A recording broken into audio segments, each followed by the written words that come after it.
Pemirsa, gempa magnitudo 6,4 mengguncang Simalungun, Sumatera Utara. Ini cukup. Sejumlah warga panik diguncang gempa besar hingga keluar rumah untuk mencari tempat yang aman.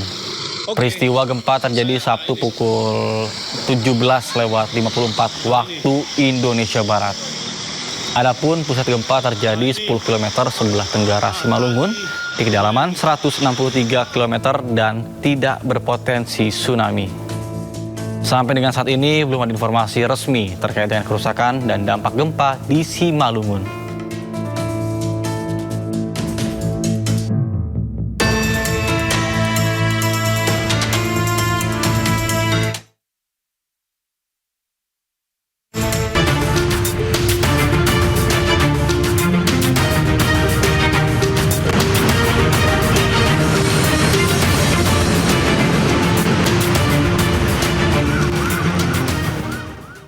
Ya pemirsa, saatnya kita simak pantauan lalu lintas pada hari ini dan kami telah terhubung dengan Brigadir Aniza dari NTMC Polri yang kini berada di kawasan Simpang Kuningan, Jakarta Selatan. Baik, selamat pagi Brigadir Aniza, bagaimana pantauan lalu lintas dari tempat Anda melaporkan? Silakan. Baik, terima kasih Nata dan juga selamat pagi pemirsa. Saat ini saya melaporkan langsung kondisi arus lalu lintas yang di kawasan Simpang Kuningan, Jakarta Selatan. Bisa kita saksikan bersama situasi arus lalu lintas pada pagi hari ini masih terpantau kondusif lancar di berbagai arahnya. Baik kendaraan dari kawasan Cawang ataupun MT Haryono yang akan berbelok ke kiri mengarah ke kawasan Tendean ataupun Pancoran, maupun dari arah Warung Buncit ataupun Ragut, maksud kami dari arah Tendean Pancoran yang akan mengarah ke kiri mengarah ke Semanggi ataupun lurus yang akan mengarah ke kawasan Kuningan ataupun Menteng. Kami himbau bagi para pengendara untuk selalu berhati-hati dan menunjukkan traffic light tepat di belakang garis stop, dan juga kami himbau bagi para pengendara yang akan melintas di kawasan ini karena banyaknya aktivitas masyarakat yang menghabiskan libur akhir pekan untuk berolahraga seperti bersepeda ataupun lari. Kami menghimbau untuk memperlambat laju dan mengutamakan para pejalan kaki yang akan menyeberang. Para pengendara ataupun kami himbau bagi para pesepeda untuk selalu menggunakan lajur sebelah kiri karena dapat untuk kami untuk selalu menggunakan lajur kiri karena agar tidak mengganggu kelancaran lalu lintas pada pagi hari ini. Dan untuk arus lalu lintas dari arah Semanggi yang akan berbelok kanan mengarah ke kawasan Tendean ataupun Pancoran, situasi arus lalu lintasnya pada pagi hari ini masih terpantau dalam keadaan relatif ramai dan lancar, baik kendaraan yang akan lurus dari kawasan Semanggi yang akan mengarah ke kawasan MT Haryono ataupun Cawang. Kami mengimbau bagi para pengendara untuk selalu berhati-hati. Bagi para pengendara roda 2, kami mengimbau untuk selalu menggunakan helm berstandar SNI guna keamanan dan juga keselamatan. Dan bagi Anda pengendara roda 4 untuk selalu menggunakan sabuk keselamatan dan juga untuk selalu memperhatikan arahan dan himbauan petugas kami yang ada di lapangan guna tercipta perjalanan yang aman, nyaman, dan selamat sampai tujuan. Dan juga kami informasikan berdasarkan dari data RSMS Korlantas Polri, kecelakaan lalu lintas di seluruh Indonesia dalam kurun waktu 1 kali 24 jam terjadi sebanyak 218 kasus laka lantas dengan rincian 21 meninggal dunia, 34 luka berat dan juga 319 luka ringan.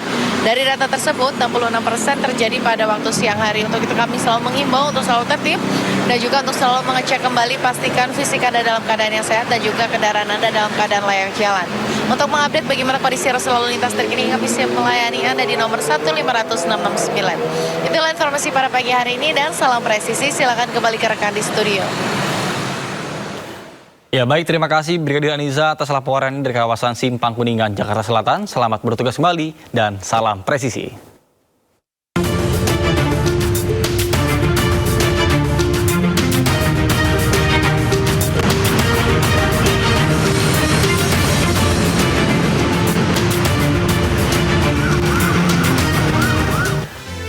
Ratusan santri di Sukabumi, Jawa Barat terpaksa. Pemirsa, kebakaran melanda sebuah rumah makan di Sukmajaya, Kota Depok, Jawa Barat. Akibatnya kebakaran, 1 orang mengalami luka bakar. Kebakaran terjadi saat sebuah rumah makan di Jalan Keadilan Raya, Sukmajaya, Depok, Jawa Barat terbakar. Api terlihat membesar di lantai 2 bangunan, kemudian api pun padam setelah 4 unit damkar dikerahkan ke lokasi. Belum diketahui pasti penyebab pasti kebakaran. Akibat kebakaran, pemilik rumah pun mengalami luka dan dilarikan ke rumah sakit.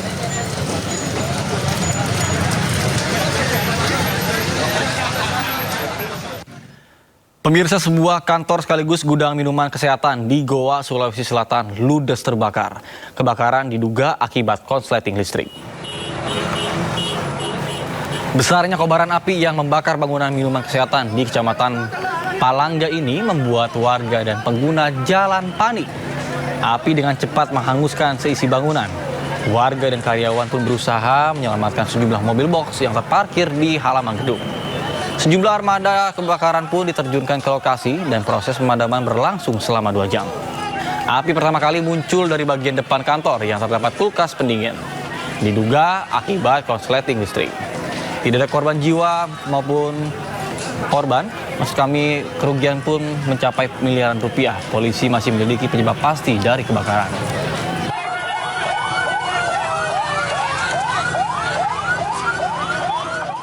Pemirsa, 4 pelaku perampokan di sebuah SPBU di Wonosobo, Jawa Tengah ditangkap polisi.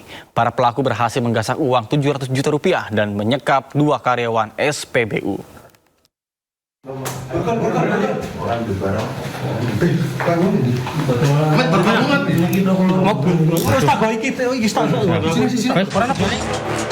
Empat pelaku perampokan di SPBU Selokromo diringkus tim Resmob Polres Wonosobo dan Jatanras Polda Jawa Tengah di Banjarnegara, Jawa Tengah. Sementara 2 pelaku lainnya berinisial AR dan AD masih buron. Komplotan ini diduga sudah merencanakan aksinya sejak akhir Juli atau sekitar 10 hari sebelum perampokan. Mereka berkumpul di sebuah rumah kos di Banjarnegara untuk menyusun skenario dan membagi peran. Tak hanya menyusun rencana, para pelaku juga melakukan latihan 2 hari sebelum beraksi. Dalam aksinya, para pelaku mengaku sebagai anggota Resmob Polres untuk memeriksa CCTV terkait aksi begal. Kemudian para pelaku menyekap karyawan dan penjaga SPBU, lalu menggasak uang yang ada di brankas senilai 720 juta rupiah. Aksi para pelaku hanya berlangsung selama 12 menit. Dia datang ke TKP, dia ketok pintu mengaku sebagai Resmob, menyampaikan kepada asisten supervisor atau pelapor yang bekerja di SPBU tersebut bahwa saya Resmob, ada tindak pidana begal, saya mau lihat CCTV. Kemudian pelapor ini, asisten supervisor atau korban ini, dia membuka pintu, kemudian menyalakan lampu, balik badan, kemudian disekap oleh pelaku lainnya atas nama WH.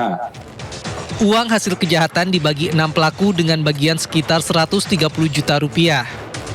Sebagian uang digunakan pelaku untuk membeli motor, ponsel, dan kebutuhan selama pelarian. Polisi masih mendalami dugaan adanya orang dalam yang mengetahui sistem penyimpanan dan penyetoran uang di SPBU. Pemirsa, polisi tetapkan 4 tersangka atas kasus viralnya tantangan hafalan surat Al-Quran berhadiah miras di sebuah festival musik. Gua bayarin 1 botol. A2, sini bareng sama gua. A2, bareng sama gua.